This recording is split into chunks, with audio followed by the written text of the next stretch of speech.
Yes, I know, it's hard to go to work and work. And sometimes it's really hard to deal with that difficult coworker, that difficult manager.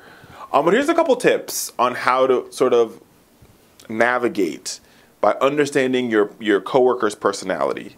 First thing you need to do is think beyond introvert and extrovert. Like, I'm a total extrovert. Gotta be out there, gotta talk to people, gotta have conversations, I just gotta be out there. Whereas some people in your office are introverted.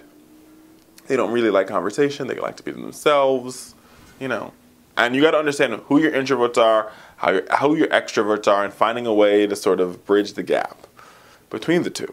The second thing is consider how people are likely to react to what you say before you say it. So a lot of times in meetings, we have the sense to just act off of impulse. I think the best thing to do is be a little more calculated. Listen, watch body language, see how people move. So when you say something, one thing I like to do is I call it panning the room.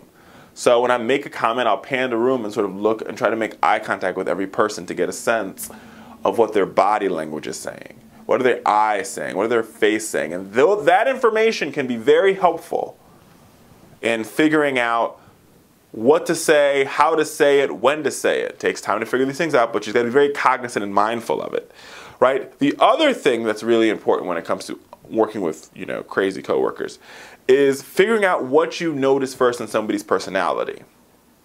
Now, here's a couple things that you should look for right away. The first thing is, are they extroversions? Do they talk a lot? Are they talkative? Do they have a lot of energy? The second thing is, are they agreeable, right? Or how sympathetic, or how kind or affectionate is the person? The next thing is their openness to new ideals. How imaginative and open-minded and insightful the person is. These are all very helpful things that you need to learn right away to help you work better with your coworkers. And most importantly, the greater personal intelligence can lead to a happier workplace. The more you think about how your coworker is going to react to things, the more you can get a sense of the personalities that you're engaging with, the happier your workplace will be, and the longer you'll stay and the more you'll thrive. Just a couple of tips from us here at the Fowler Show to help get your working life together.